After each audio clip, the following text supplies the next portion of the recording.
Dependency is a funny word, isn't it? Because it implies some sort of level of comfort.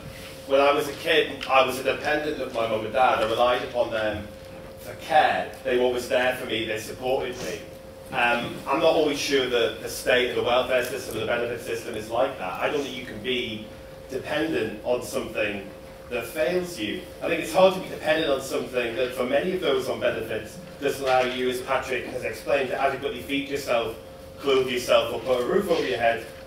And it's a popular myth in Britain that our benefits are generous. And I suppose that compared to the workhouse or no support at all, they probably are. But that's not a reasonable comparison. So let's talk about how we compare to similarly sized European countries. In 2010, there was a report by Eurostat, which is a European-wide statistics body, that said that Germany, France, and Italy all spent more per head of population on welfare than we did. The only one of the big 5 European economies that spent less was Spain. Spain is a country that has 50% youth employment and 25% employment across the board. Frankly, if they were spending as much as Germany was on welfare, they wouldn't be able to spend any money on anything else.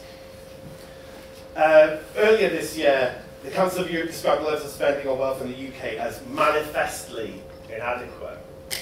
And yet people think that people on benefits are quite well off, that they can be dependent upon them. But it's very hard to be dependent on 50 quid a week, 60 quid a week, 70 quid a week when you've got kids to feed, when you've got transport, when you've got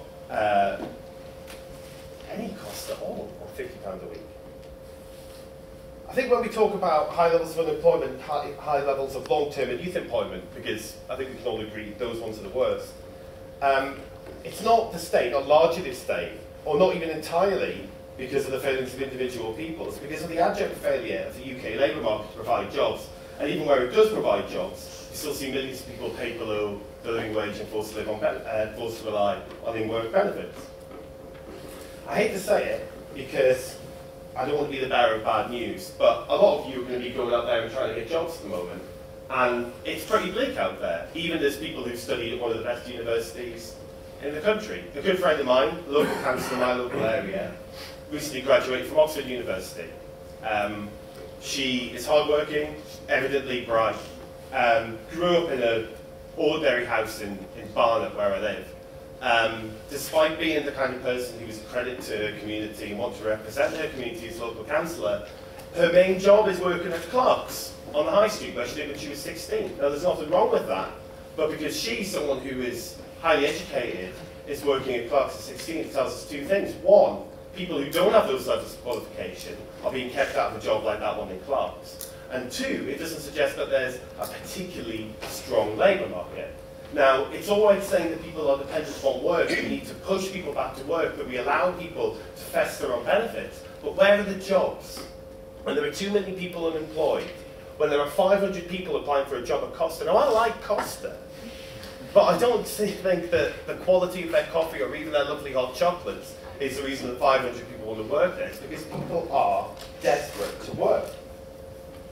And unfortunately, no discussion about our welfare system is complete without talking about jobs, our labour market, and the state that we're in. Where are the jobs? If a modern British economy has high levels of unemployment, that is actually, it's not a failure of the system, it's actually a function of the system, it's built in. John was right to talk about Margaret Thatcher in the 1980s pushing people onto benefits. Because if you have a high number of unemployed people, preferably without much money, preferably desperate for work, what they'll continually do is they will churn in and out of the economy, and they will compete for low-wage jobs, and they will keep jobs at the bottom end of the market, low pay, low skill, and allow employers to employ them for less money. That's not a mistake. That is part of the function of the modern British economy. Because we closed steelworks, and we closed shipyards. The village where I grew up, it used to have a mine. It used to employ 80% of the working men in that area within 5 minutes square yards of the mine. Now, people who I grew up with work in Sainsbury's, they work in Safeways, they work in a call centre. And we've demolished a shipyard, and we've concreted it over, and we've got a call centre with a TGI Fridays there, and we've called it progress. That's what the modern labour market looks like in Britain. So, you know, all of that to look forward to. The deindustrialisation of large parts of Britain is at the root cause of much of this. In fact, when you look at the areas of the country that have high levels of unemployment, there's a huge correlation between the two. So I found a lot in John's speech that I actually agreed with. I guess the important thing to say is that I want to cut the welfare bill. When I hear politicians talk about cutting the welfare bill, usually people who say they want to cut the welfare bill are talking about it from a right-wing perspective, that they want to screw down benefits, that they want to force people back to work. Yet when we have seen people be forced back to work, as Ian Duncan Smith tried to with the work programme, only 1 in 20 people who took part in the work programme managed to get a job. That is less than the average number of JSA applicants who get a job purely by the government leaving them alone.